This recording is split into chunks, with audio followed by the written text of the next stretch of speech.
Setelah kita membahas tentang Nabi yang kehilangan orang-orang tercinta dan bagaimana respon beliau, apa yang dikatakan oleh beliau, sedih boleh enggak, nangis boleh enggak.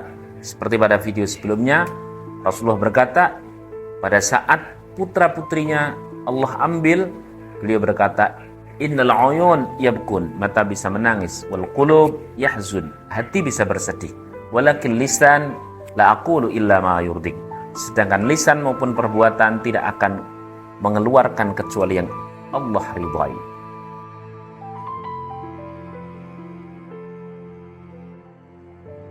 Ini prinsip. Demikian pula dengan kehilangan-kehilangan yang lain. Misalkan kehilangan harta. Adakah di antara kita yang pernah ketipu atau kehilangan aset atau bangkrut atau apapun itu, hal-hal yang bernuansa kehilangan? Kunci pertama tadi sudah saya sampaikan, yakni mata boleh menangis, hati boleh bersedih, tapi lisan dan perbuatan pastikan hanya mengeluarkan apa-apa yang Allah ridhai, apa-apa yang sesuai jalur syariat.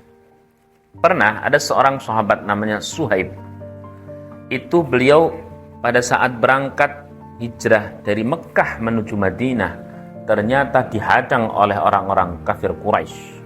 Ketika dihadang, kemudian disuruh, kalau pengen selamat, itu harta kau cari di Mekah, kembalikan ke sini semuanya. Maka ia serahkan seluruh hartanya.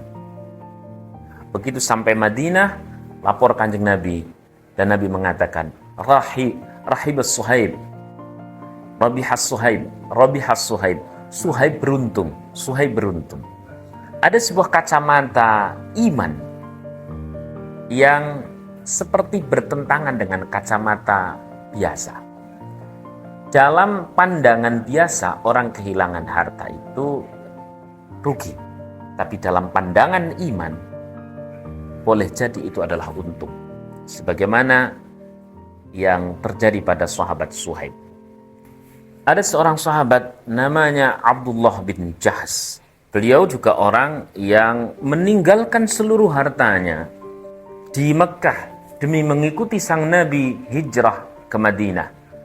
Dan beliau mendengar bahwa rumah beliau itu dijarah oleh Abu Lahab, oleh Abu Jahal dan orang-orang yang semacam itulah.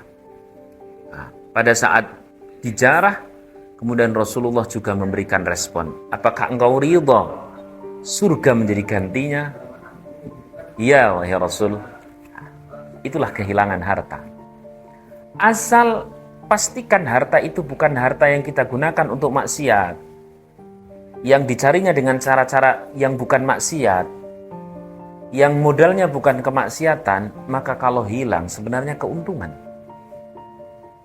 Bahkan di hadis yang lain Rasulullah mengatakan, man yaghrisu gharsan, siapa orang yang menanam sebuah tanaman lalu kemudian tanaman itu dimakan oleh burung, bahkan diambil oleh orang, maka baginya falahu ajru shadaqatin au kama qala, maka baginya seperti pahala orang yang bersedekah. Asal ridho loh ya. Ridho itu artinya memberikan sebuah pandangan, di mana pandangan itu adalah pandangan iman. Lah kalau sudah ternilai sebuah sedekah, ya berlaku mekanisme sedekah.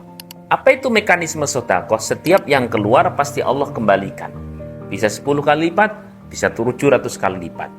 Maka bagi siapa yang baru saja kehilangan, apakah kehilangan harta, uang, aset, perhiasan, ketipu, atau tanaman itu dimakan oleh wereng dan sebagainya, silahkan, pilihan ada di tangan panjenengan.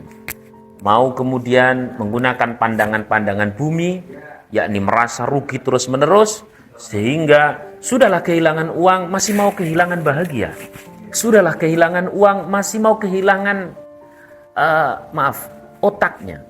Ada seorang teman, dia itu baru saja ketipu, terus kemudian dia mengatakan, iya ya, saya ketipu tak ingat-ingat terus. Lama-lama saya stres. Lama-lama saya jadi uring-uringan ke sana kemari. Kata teman yang satunya, sudah kau kehilangan uang, mau kehilangan otak sekalian, mau? Tentu saja tidak. Oleh karena itu, pakailah pandangan iman. Memang dengan menggunakan pandangan iman, ini berat di awal, tapi insya Allah nikmat di berikutnya. Atau menggunakan pandangan-pandangan iman yang sudah dikombinasikan oleh para ahli tasawuf, ahli tazkiyatun nufus, bahwa hanya Allah yang maha ada. Selain Allah yang maha ada, maka bukan benar-benar ada, tapi diadakan. Dan setiap yang diadakan, maka pasti ada saatnya ditiadakan. Saya ulangi, hanya Allah yang maha ada, dan selain Allah itu bukan benar-benar ada, tapi diadakan. Setiap yang diadakan, sewaktu-waktu bisa ditiadakan. Asal Allah yang maha ada masih terus memiliki hubungan kuat di dalam hati kita, maka sebenarnya kita tidak benar-benar kehilangan. Misal nih, sampean kehilangan sesuatu, lalu kemudian hati ini tercerabut, kita malah jadi jauh dari Allah. Ya itulah, kita benar-benar kehilangan, bahkan bisa kehilangan segalanya. Tapi kalau misalkan kita kehilangan sesuatu, saya pernah punya pengalaman. Saya ngaji di pelataran Madinah pada para jamaah sambil bimbing umroh, bilang demikian, Bapak Ibu rahimakumullah, yang maha ada siapa? Allah.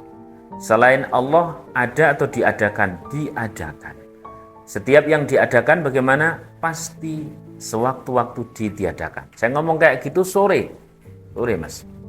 Pada asar kan enak toh di pelataran Masjid Nabawi. Pulang-pulang sampai hotel pada saat ba'da Isya itu sambil liar-liar, setengah-setengah tidur, nggak kerasa ada orang masuk ke dalam kamar, kemudian ngambil barang-barang termasuk HP dan sebagainya. Saya kejar, dadak kecanda. Saya laporan polisi, kata polisi, kau mau lanjutkan kasus ini, silahkan. Tapi mungkin kasus ini belum selesai sementara kamu sudah selesai dari Madinah ini. Maksudnya sudah harus pindah ke Mekah dan sudah harus pulang ke Indonesia. Bagaimana, lanjut enggak? Saya bilang udah. Habis itu saya sambil ke kamar, saya mikir, iya ya, ini kan ngaji tadi sore, bahwa hanya Allah yang maha ada. Setiap yang selain Allah itu diadakan. Setiap yang diadakan itu pasti sewaktu-waktu bisa ditiadakan. Maka apa yang harus dilakukan? Pastikan Allah masih ada dalam hati kita. Bisa Allah ada itu artinya kita menggunakan pandangan syukur. Misalkan yang kehilangan, sebut saja kecelakaan motor gitu. Motornya kita masih bisa mengatakan alhamdulillah, hanya motornya, orangnya masih selamat. Ya Allah, Engkau maha baik. Bisa seperti itu. Bisa pula menggunakan jalur husnudzon. Ya Allah, Engkau ambil hartaku yang 10 juta itu. Saya ikhlas ya Allah, semoga itu menjadi tolak balak saya, menjadi sedekah. Kelak pasti ada hikmahnya. Bisa. Pokoknya Allahnya jangan hilang. Bisa pula sebagaimana Ummu Sulaim yang mengatakan, Allahumma jur fi musibati wa khlufli khairan minha. Ya Allah, berikanlah pahala di balik musibah ini dan gantilah yang lebih baik. Itu namanya sabar. Sabar itu berasal dari nama tanaman yang kalau ditelan itu pahit tapi menyegarkan. Nah, gitu. Ada boleh pula menggunakan kacamata yang lain lagi, umpama ya. Yang penting kita zikir saja kepada Allah. Satu kata kunci. Ketika kita kehilangan sesuatu, lepas dari dalam diri kita, jangan terlalu fokus kepada yang hilang. Tapi tengoklah ke dalam hati. Bila di sana masih ada Allah, maka Allah lah yang mengadakan setiap yang sementara ditiadakan. Allah bisa mengadakan kembali dengan lebih baik. Sehingga kata kuncinya, setiap yang Allah ambil, maka Allah bisa kembalikan, Allah bisa mengadakan kembali. Asal di dalam hati kita masih memiliki ta'alluq billah. Bisa dengan tawakal, bisa dengan syukur, bisa dengan zikir, bisa dengan doa, bisa dengan husnudzon, bisa dengan sabar, bisa dengan cara-cara yang lain sesuai yang tadi saya sampaikan, tambahan dari para ahli tasawuf. Demikian, semoga bermanfaat. Assalamualaikum warahmatullahi wabarakatuh.